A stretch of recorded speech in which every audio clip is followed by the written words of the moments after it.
Bruce, here we are, episode 1 of Psycho Schizo Espresso. I mean, I don't know about you, mate, but I'm really looking forward to this series. And I mean, we've been talking about it for so long, haven't we? And all of a sudden, boom, or should I say zoom, here we are, the moment of truth is upon us. Ground zero, mushroom clouds go up. And actually very appropriate that we're having mushroom clouds go up, because I finished the writing on the wall video, the Iron Maiden one, with a sort of homage to Stanley Kubrick, mushroom clouds going up, the end of the world, or is it?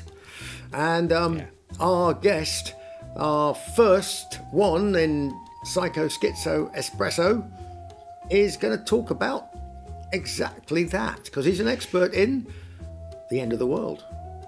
Well, he is, and his name is Steve Friesen. He's Professor of Biblical Studies at the University of Texas in Austin, and he's one of the world experts on all things Gnostic, prophetic, divinatory, revelatory and apocalyptic. He's the author of a book as well called Imperial Cults and the Apocalypse of John, Reading Revelation in the Ruins. And I think it's probably a topic that's going to be a real treat for Iron Maiden fans around the world, isn't it, Bruce? Because he's an expert on a subject that is, pretty close to your heart, has been for a number of years, the number of the beast. We're going to find out what it really means. I've been singing about it for years, but I've always wondered, is there more to it than the Omen 1, the Omen 2, and finding somebody with a wobbly birthmark in their hairline? Well, I think we're going to find out now. Shall we get him on? Yeah. Steve Friesen, welcome to Psycho Schizo Espresso.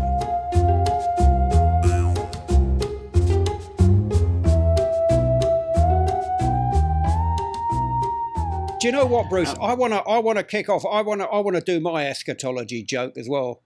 I want to do that before we get into the serious stuff. Okay, get the jokes out of the way. Yeah. To be honest, I mean, I didn't even know really what eschatology was, and I saw a T-shirt in Oxford. Must have been about 2 or 3 years ago, and it was obviously a theology student. And on the front it said, "I have no idea what eschatology means," and on the back it said, "It doesn't matter. It's not the end of the world." Oh, there you go. I know. Oh. And that was when I found out what eschatology meant. But I had no idea that there was a branch of theology, Steve, that's actually specifically dedicated to studying the end of the world, the end of times. And that's what you are, presumably. You're an eschatologist. Oh, I would prefer not to call myself an eschatologist. And just for the record, from the Da Vinci Code, there is no such thing as a symbologist either. I consider myself I consider myself a historian of religion, working with the religious phenomena in a historical context. And the study of theology is a sort of study of religious ideas. And then some people who are theologians train people in certain kinds of theology in order that this is the correct theology, or this is the way our group thinks about God and the divine, or about the end of the world. But I work in a public university, and I work in the study of religion more, where we aren't sure what the right answer is, but we have fun studying it. So that's what we're about. Eschatology is actually a really interesting field, and it encompasses both the end of the world, but also the end of human life. In other words, there's a corporate aspect to it and a personal aspect to it. How does the human story end? And there are endless speculations about that. But then we also all face the end of our life also. What happens at death, if anything? I was going down that rabbit hole because I've got some. I was reading one or two things about a particular aeroplane disaster from the 30s. The crash of the Airship, the R101. So I wrote a song about it, and I'm doing a little bit of military history writing as well. So I'm doing a chapter in a book about it.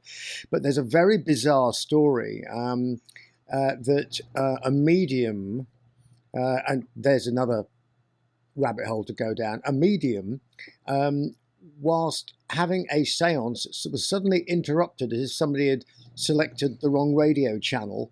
and suddenly started talking as if she were a dead member of the crew of the Airship R101. And this came to the attention of somebody who knew somebody who was on the accident investigation committee, who was a very prosaic army major, and he turned up skeptically and took notes on what this person allegedly was saying through this medium. And there was all kinds of information that was being given directly about this is what caused the crash. You know, we had a problem with the pressure on the number one engine, and this was this. And he said nobody could possibly know this information who wasn't privy to it, because a lot of it was secret. And there are only 6 survivors of the crash. And this information would only have been available from somebody who was in the control car at the front or associated with that. So this went round the back, and it actually got put into the accident report. Wow. He insisted on having it put in and it was removed because they said we can't possibly believe this evidence. In any case, if you insist on putting it in there, everybody will think they're crackers and take you away to the funny farm.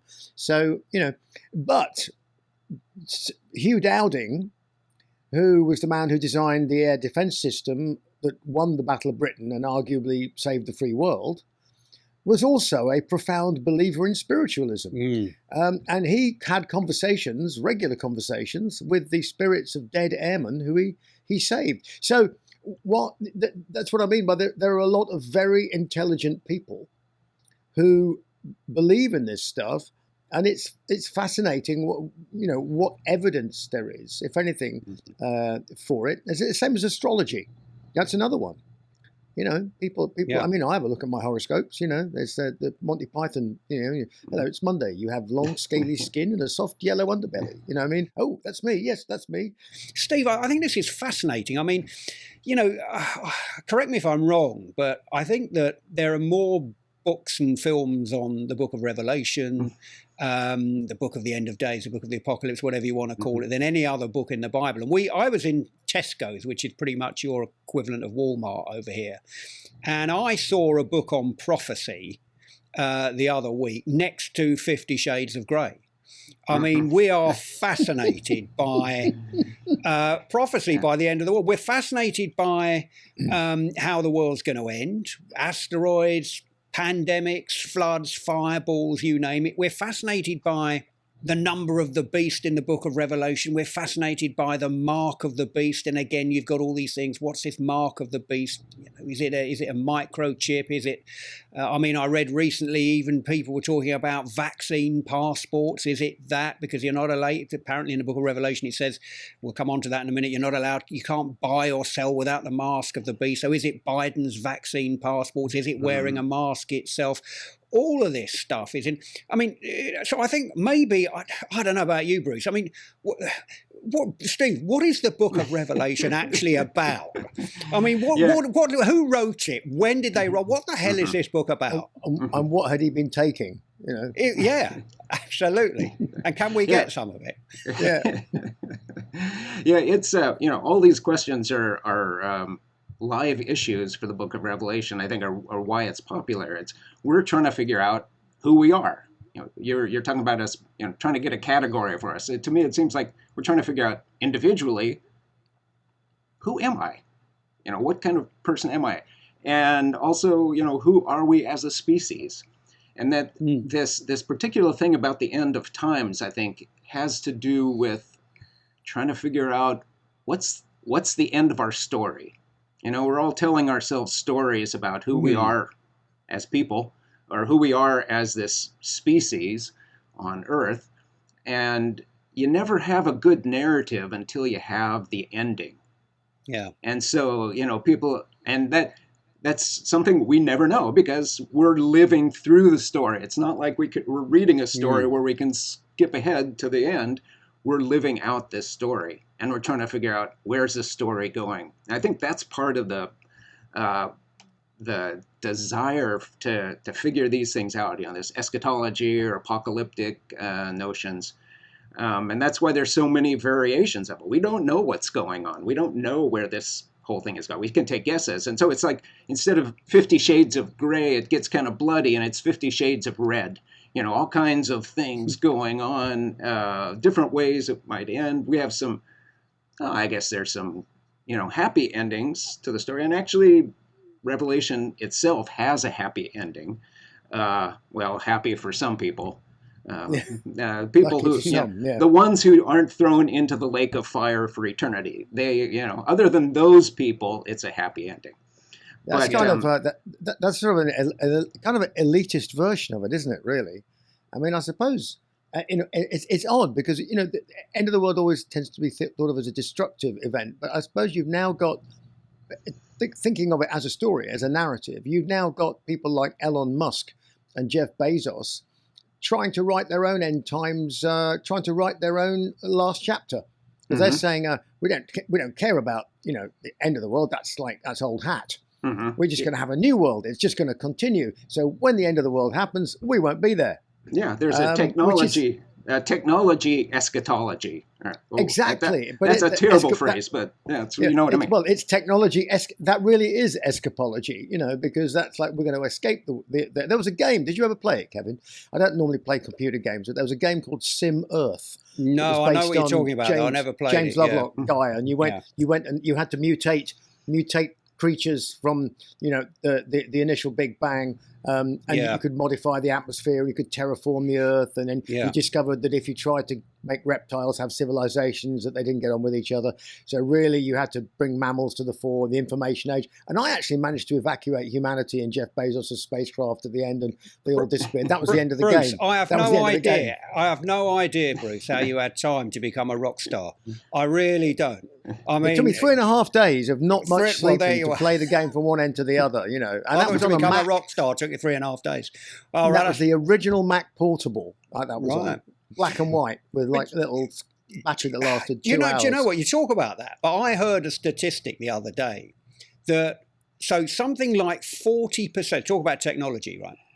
40% of Americans at the moment think that, or are sure, or fairly sure, that Jesus will return within their lifetimes. Okay, so that's an amazing stat. 40%. That's a lot. That's a lot of people. It is a lot of people, but also there's this group in Silicon Valley. Steve, you might have heard of these, called singularitationists or something like that. Singularists, who think that in 2045 there will be this what they call technological singularity, where basically computing power becomes so powerful that it will develop an intelligence of its own, and this will be the apocalypse, and it will kind of take over and destroy humanity. So there's all these kinds of niche theories. You've got as I say, people, 40% of Americans believe that Jesus come back in their own lifetimes. You've got these singularitarians that in Silicon Valley think that, in 2045, supercomputers are going to take over and destroy us.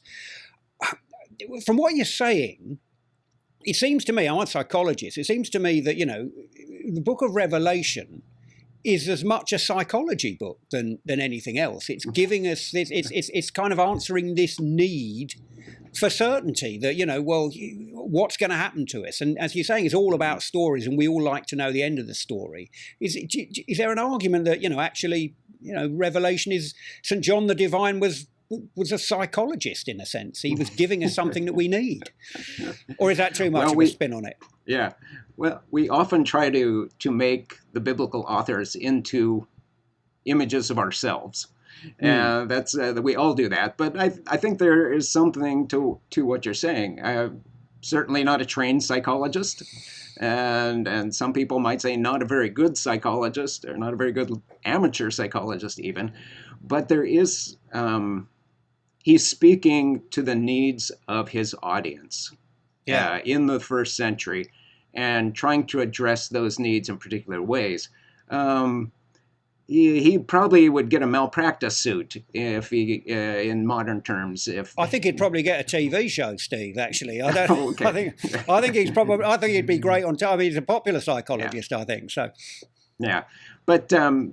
You asked about Revelation and the setting, and maybe we could talk about that a little bit to ground this, because in the things we've been talking about, you see that Revelation is part of popular culture, and these apocalyptic patterns of destruction or imminent change and transformation, however you want to characterize these apocalyptic patterns, They're everywhere in Western culture, especially in American culture.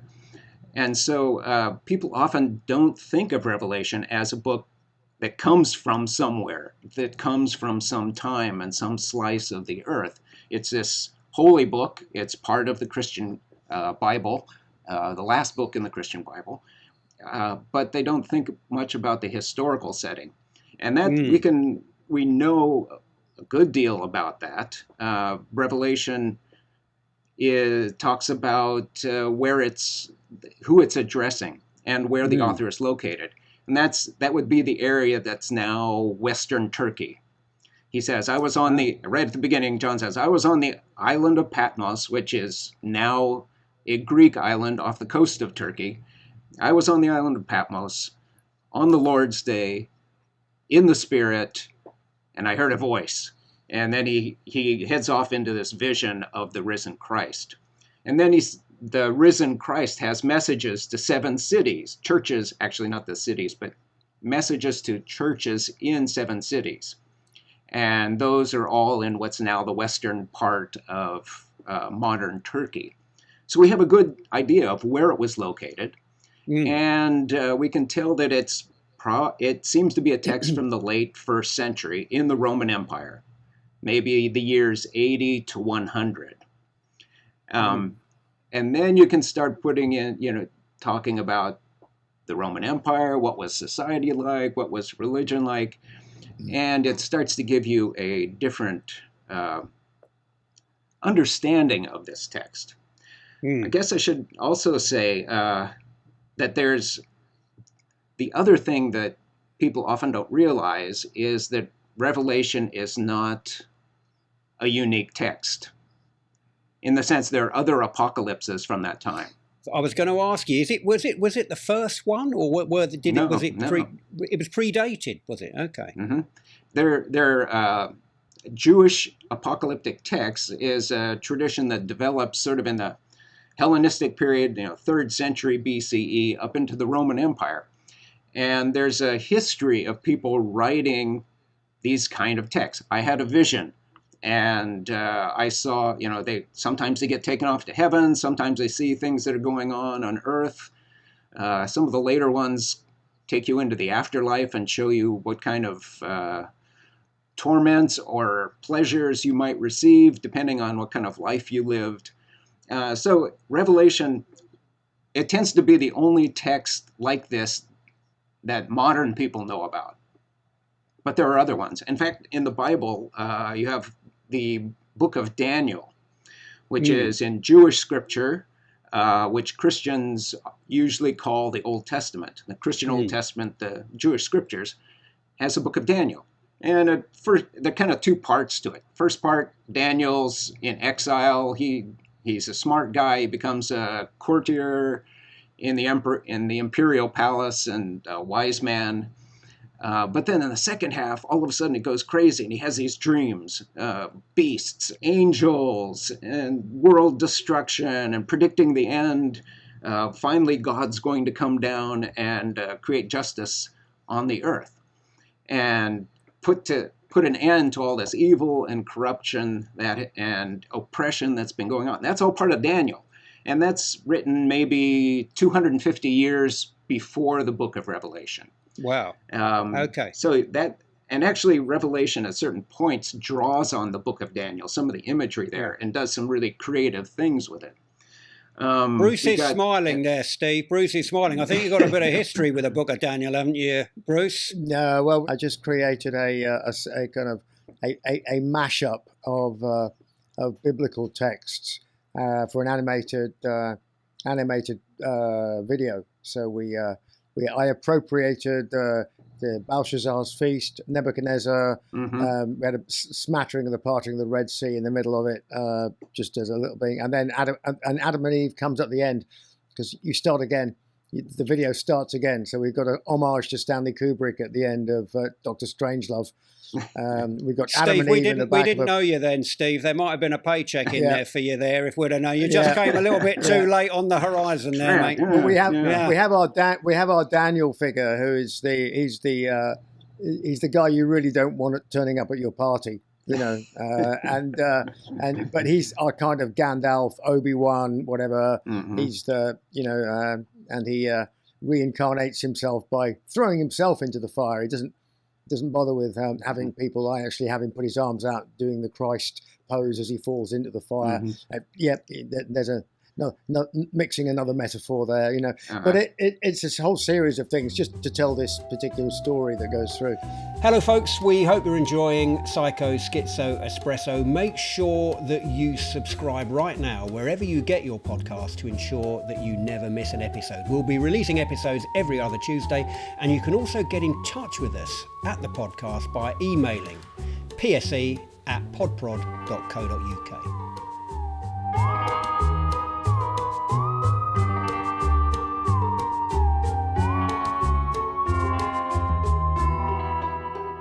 And of course, I sang on this song, 666, the number of the beast, which got rave reviews amongst, fundamentalist Christians, because they just loved it. It was a really good excuse to get hot under the collar. We were Satanists and all the rest Bruce, of it. you've got a lot to thank the devil for, really, haven't you? I mean, really you've built your have, career on the devil, haven't you, really? Well, there was, one of the most unlikely Cliff Richard song was "Why Does the Devil Have All the Good Music?" Yeah. So it's dramatic. I mean, it dramatizes our lives, and it gives us a polarity. Even if people say, "Oh, I don't believe in good and evil," it's all on a bit of a continuum, But nevertheless, stories that have the good guys and the bad guys, whether it's Marvel, DC, or whatever it is, people love a hero and people love a bad guy. You've got to have the bad guy, and the devil to me is always he's a bit ambivalent, because the way he's created. I mean, for example, Steve, was there a devil in Judaism, in the Jewish faith per se? Not in the early phases. In the history of Israel, the devil is not a figure. He begins to come up, but not in the way that modern people tend to think of it, or modern people in the West. He doesn't come up as this evil figure or the embodiment of evil. He comes up as one of the sons of God in the kind of this patriarchal family around the God of Israel. The gods of the Middle East had, there's a high God, and then there are a lot of sons of gods who are sometimes getting in trouble, sometimes taking care of different things. And in that big court, there's this one figure who's kind of a trickster, or he's always making trouble. He's accusing people. And you see it come up in the book of Job. The book of Job is mostly these long kind of dialogues or monologues about good and evil, or why do people suffer, that sort of thing. But at the beginning, at the end, you have the Satan figure come up, and it's not the way we talk about Satan in sort of modern culture. He comes up and says, "Oh," God says, "Hey, you see Job, righteous guy," and the Satan figure says, "Well, yeah, that's because you bless him, cause him some trouble and see if he's still so righteous." And so this whole problem with Job starts out as this kind of weird bet between God and the Satan figure. And it goes through chapter after chapter of long discussions, which are really important in a different way. But then at the end, God wins the bet. So there's this phase where the Satan figure is someone who causes trouble in the extended household of the divine realm. But by the time you get up to the period we're talking about with Revelation, like a Roman Empire, among some Jewish groups, he's become the cosmic opponent to God. And then there are these two powers, a power of evil and a power of righteousness, that are at work and contending. And that's sort of the thing that you see in the book of Revelation. And it's the figure that comes up in your music and in heavy metal a lot, is that. And I actually wanted to ask you about that. What is it with so much satanic stuff in your music? Because it's really dramatic. And at a certain point in time, certainly for people of a certain age like me, from a what you might call a society which was, because I'm 62, so going back to like the late 50s, Europe was broadly Christian. A lot more people went to church back then than do now. You know, probably 4 or 5 times or even more, people would just turn up at church. They weren't deserted as they are now. And they would generally believe in things like absolute evil. And there'd be an absolute good, but nobody knew anybody who was absolute good. But for sure that absolute evil existed somewhere, because otherwise how could anybody be absolutely good? So you had to have something to measure yourself against it. And of course, what heavy metal bands did by adopting imagery was they shocked people. Because in the same way that the early Hammer movies reintroduced Dracula, but with sex. So they actually had, Dracula, blood, fangs, sex, the devil. All this stuff was like, oh my God, that is so shocking. But we really kind of turns us on in secret, And of course, as kids, you'd sort of like be forbidden to watch it. And of course, it would be interesting, and you'd watch it. And then you just use your imagination to create stories. And then you had films, a whole raft of films came out, The Omen and The Exorcist and things like that. That all had this idea of an actual physical force of evil. And it was quite exciting, really, not because you wanted to be it, but to know that you could imagine your way into the drama and put that into music and dramatize it. I think also from a psychological perspective, I think all music, all kind of popular music, has in some sense been anti-establishment as well. So obviously, you think of punk rock, for instance, as the obvious example. But even, the development of rock and roll was again a departure from the norm. The hippie culture in the late '60s was long hair again. It was going against the grain of the establishment, and I think, with like heavy metal kind of music, first of all, you've got, you can't get more anti-establishment than Satan. So I think that's why there's a very powerful narrative running through it. But also our brains, the way we've evolved, we love to have these black and white contrasts. We love to think in black and white. We love to think in either or, this or that, right or wrong. And, good and evil is, God and the devil is like the most black and white manifestation of that, I think. So I think heavy metal music has got the best of both worlds. It's like the archetypal anti-establishment in terms of when you have those kinds of images of Satan and that kind of thing, but also it taps into that black and white nature of the way our brains are set up. And I don't know, Bruce, actually on the back of that, actually, I was thinking about this the other day. Heavy metal music has a really, really strong kind of merchandise associated with it.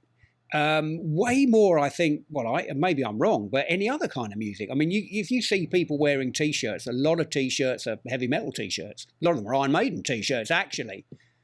It's an expression of identity. Yeah. It's not just the aesthetics of the shirt. It's an expression of identity that you identify with that music, and with the stories of it. Doesn't necessarily mean that you are evil. No, that's right. In fact, quite the opposite. I think most of our, if you think of all the things in the world that are evil, like people doing random acts of violence to people, being horrid to women, pulling the wings off small animals.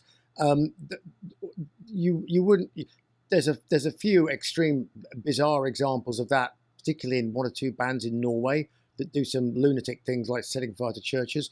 But the vast majority are there effectively using it as a form of entertainment. It is escapism.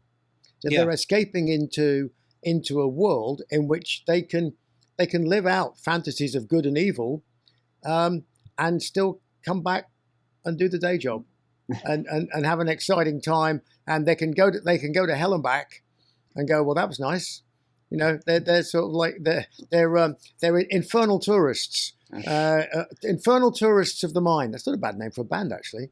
And you can cut and slice the stories a lot of ways. The first time people discover them, they tend to interpret them fairly literally because it's the first time they found out about them. They're probably 15 or 16 years old, and they go, "Oh my God, Book of Revelations! Oh, look at that! That's a really cool image." You know, your adolescent brain just goes mental and starts writing out on the back of all your textbooks to the horror of your teachers.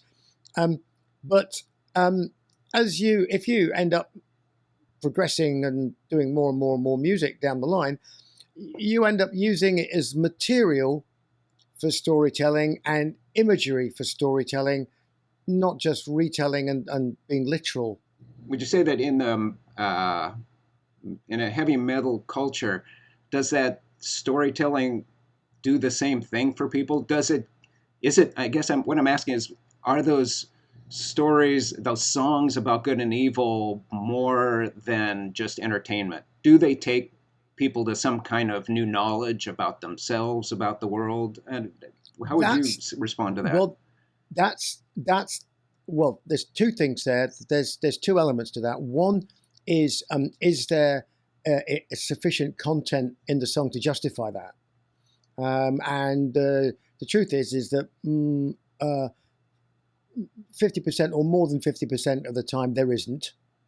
So there's nothing particularly new about some songs. You go, well, okay, that's a song about the devil. You know, okay, great. What's new about that? But sometimes you can twist things around, as we did with this song "Writing on the Wall." You have a little twist on the story. So I did a song called "Flight of Icarus," okay, which takes the Icarus legend, the fable. But I turned it on its head. I made it about being a pushy parent. So in the Icarus story, it's Icarus's fault. It's like you are the message you get from the Greek story is you are the young hothead. It's your fault you died. You flew too close to the sun, right? If you'd done what your dad said, this would never have happened, right? And it's like I turned it on its head and I went, no, your dad is an asshole. Your dad strapped a pair of wings on you, who were an undeveloped adolescent brain, and said, go and fly. Well, what the hell did you expect he was going to do? He was just going to fly as high as he could. So it's your fault. Why did you put the wings on him? Why didn't you do it yourself? You know, so I said, it's your fault, Dad. It's not the kid's fault. So when you do things like that, you twist it slightly and you give people a new perspective on something if they're amenable to it. But some people are not amenable to it. They only see what is literal. On that question of identity, you were posing to Bruce there, I don't know if you're aware of some of the psychology behind belief in apocalyptic theories. But it's really interesting. Studies have been done on people that are particularly into doomsday scenarios and doomsday prophecies. And there seems to be a certain broad kind of personality characteristic that unites them, and also is very common with people that believe strongly in conspiracy theories as well. And it tends to be a combination of people that have a sense of powerlessness, who have low self-esteem, who might feel marginalized, but also have a high need for what we call uniqueness.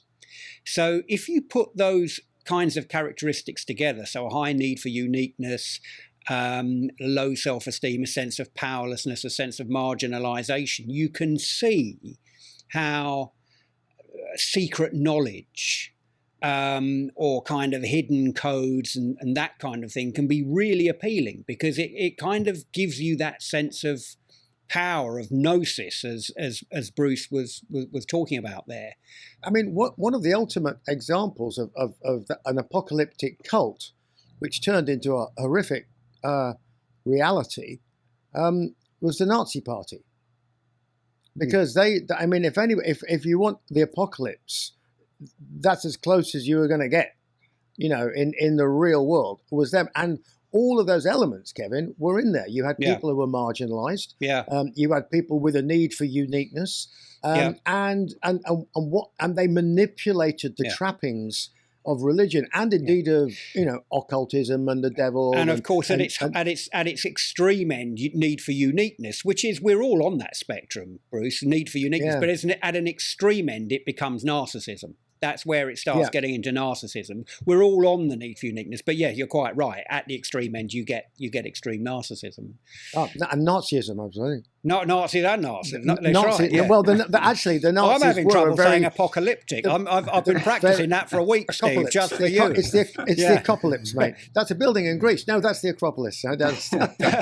but Steve, Acropolis now. Oh no, wait. Yeah, That's okay. Stop it. Yeah. The obvious question, going to the number of the beast, is 6 foot. Let him who hath wisdom calculate the number of the beast. Isn't 666? I mean, I've often the obvious question to ask is, why doesn't he just tell us who it is? If he knows who it is, why bother with the games? Was John the first Dan Brown? Was he actually? Did he have this kind of? He knew how to draw his readers in. I mean, obviously I wouldn't want to insult John with that epithet. Well, I'm eulogising Dan Brown here as well, Bruce. But I mean, why not just tell? I mean, it's a good point you raised, Steve. I think why not just tell us who it is? Mm-hmm. Yeah, well, that's the whole. Okay, first of all, John did not cash in the way Dan Brown did, so that's one obvious difference. But why does he give this number? Part of it is the structure of thinking in this text and in apocalyptic thinking is, you see something going on in the world, but there's really something else going on behind it. Yeah. You see on the superficial things, the events that are happening, but there's something behind the scenes that is determining what's going on. You can see the way this can immediately slip into conspiracy, all sorts of conspiracy things. And actually, it might be helpful to think about Revelation as a conspiracy theory.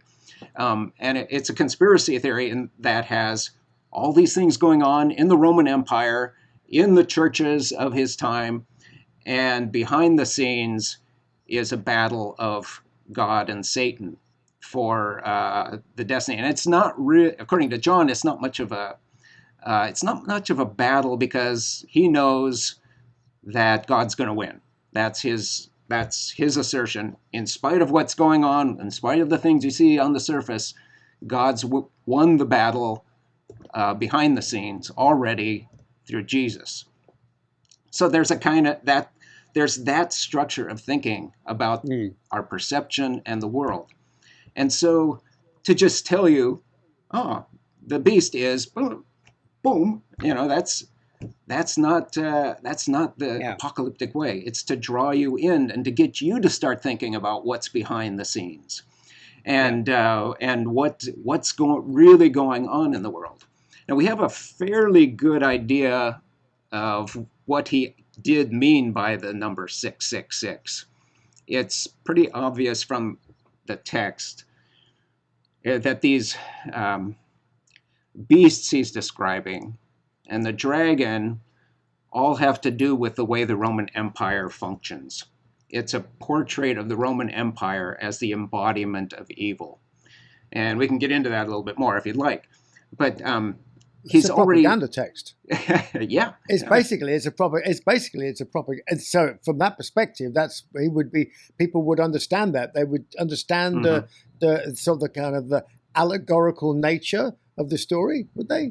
Yeah. Let me give you the Revelation 12 and 13, where the number of the beast comes up. Give you a little bit of background on that. I mean, it's one of John's greatest hits.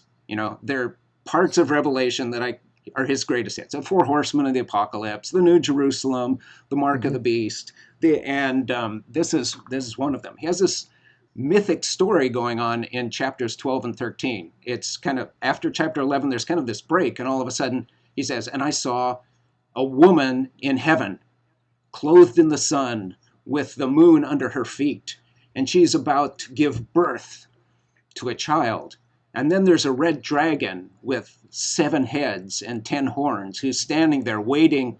He's going to consume the child as soon as it's born. But then she gives birth. The child is whisked away to heaven. The woman flees to the desert, and the dragon is outraged. So he starts a battle in heaven. And it's the dragon, who is then identified as Satan, cosmic embodiment of evil. The dragon and his armies of angels against Michael, the archangel, and his armies of angels. They have a battle. Michael wins. The dragon's cast down to earth. He's got limited time, and he's going to go find that woman. He tries to find her in the desert. The earth protects her. He tries to drown her with water coming out of his mouth. Then the earth swallows the water, and he's thwarted. Okay, this is not the kind of stuff you hear in the Gospels. So, no, but it's the kind of stuff you've seen. Sounds like one of your videos, it's a Marvel. Steve. It's a superhero. Yeah. I mean, it's a Marvel comic. It is. And then the dragon stands on goes to the seashore and stands there, and that's where we get 2 beasts that lead us to the 666. Yeah. He said first a beast comes out of the sea, and this beast also has 7 heads, but it's not a dragon. It has parts of a lion, a bear, a leopard, and this is where he's taking Daniel imagery and crafting a new image, and this is clearly, to anybody who knows Daniel or anybody who just thinks a little bit about it, this is an image of the Roman Empire as a beast that's dominating the land. Okay. Read the first part of Revelation 13, and you see that. So you've got this Roman Empire who's empowered by Satan that's dominating that. Then a second beast comes up, and this is called a beast from the land. And of course, specialists in Revelation have lots of interpretations of this. In general, they tend to say this beast from the land is sort of the local elites who make the empire work. The way you run an empire is you get some local people who know how to run things locally and use them to keep things under control in different places. And that's kind of the image that's being built up here in Revelation 13. There's the imperial beast and the beast from the land. And so they together they dominate the land. They even defeat the saints of the churches, and they have absolute control. And then at the end of 13, we get our image, and it says this land beast gives everybody the mark of the other beast, either on the hand or on the forehead. And if you don't have that, you can't buy and you can't sell. I mean, you're basically you're going to die. And then John says, and now here is the mind of wisdom. See, he's not going to just come out and tell you. Wise people know what's going on behind the scenes. And so here's the mind of wisdom. The mark is a number, and it's the number of a human, and the number is 666. And so then, what's 666 mean? And this is where historical work has helped us a lot. It's a riddle that you can play with. I guess I should give you one piece of background here. In Greek, they didn't have numerals. You couldn't just write a 6. You had to write out the whole word, or you could use the 6th letter of the alphabet. They used the letters of the alphabet for numbers, for the numerals. Right. So any word, any name can have a number. I tried this with my name. Turned Steve into Greek, comes out to Stephanos. And can you do ours for us at some point, Steve? Well, that'll be a consultant's fee. I'm sorry. Yeah, okay. Bruce, I'd love it if your name came out as 666. Well, I couldn't get mine to come out as 666. I tried, my name in Greek, my name in English, my middle name, my full name. I tried misspelling my name, and I couldn't make it work. But that's the kind of number game that is being played here. It's called Gametria in the in the ancient world, where you take a word and you can play with it and make it Sure. come out to different significant numbers. In current occult sort of like circles, it's called numerology. Numerology, It's exactly.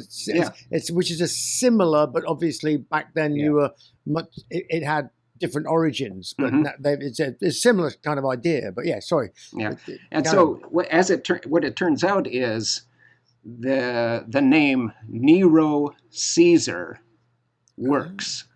You have to have it.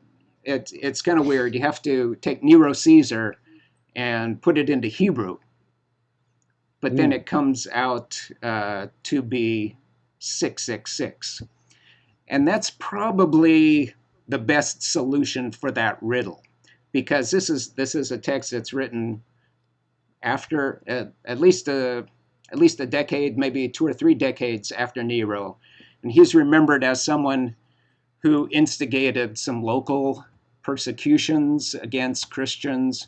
He's remembered as a horrific emperor by some, and he became a mythic figure himself as a dead emperor. In fact, we have records of some people claiming that Nero was going to come back. Not Christians, just people think Nero, he didn't really die. He escaped to the east, and he's coming back with armies, and he's going to retake the Roman Empire. And so this figure of Nero looms large in the culture, but he looms large especially for the churches. And John's playing with that, saying, you want to know the number of the beast? It's 666. And that probably Steve, is a reference to Nero. When I was doing a little bit of research for this, I discovered as well that there was, so on the Nero theory, there was a really, really ancient text, one of the first texts of Revelation. It was found in Egypt in an archaeological dig.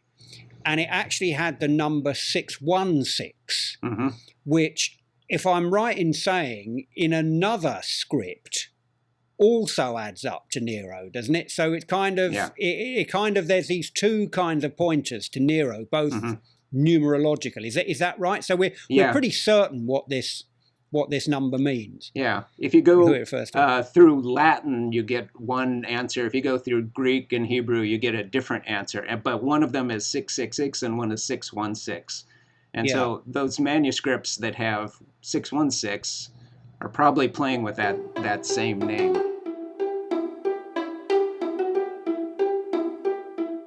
All right, folks, we're going to leave it there for now. This is the first half of a two-parter with Professor Steve Friesen of the University of Texas at Austin. I hope you're enjoying it. We certainly are.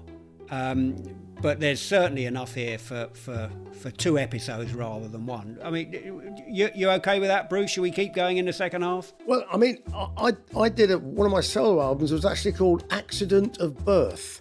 And this is a curious accident of birth, because how long, in fact, you're going to tell me, but I actually know, but it's for the benefit of the people that might be listening. I couldn't believe it, that we've recorded exactly how much of this. We've doubled, triple sixed it. We have, because we've been recording at the end, we will have done anyway, for 2 hours and 12 minutes, which my calculator tells me is double 66 minutes. Sheer coincidence. It really is. We've ended up with double 66, 2 hours and 12 minutes of the Book of Revelation. We ranged far and wide, in the subsequent discussion about the apocalypse and all things like that, which is an entirely, different sort of tributary of where we were at. So it's well worth getting him back on and getting another episode. But that's the end of this one for now. That's the first one. So the first one we can call Apocalypse Now, and the second one we can call Apocalypse Then. Then, or when. Apocalypse Why. Stay tuned. Stay tuned, folks. Apocalypse what? Stay tuned, folks. You'll find out. Psycho Schizo Espresso was a pod production. Make sure you like, follow, subscribe, rate and review wherever you get your podcasts from. And if you want to contact us pse@podprod.co.uk or hashtag Psycho Schizo Espresso.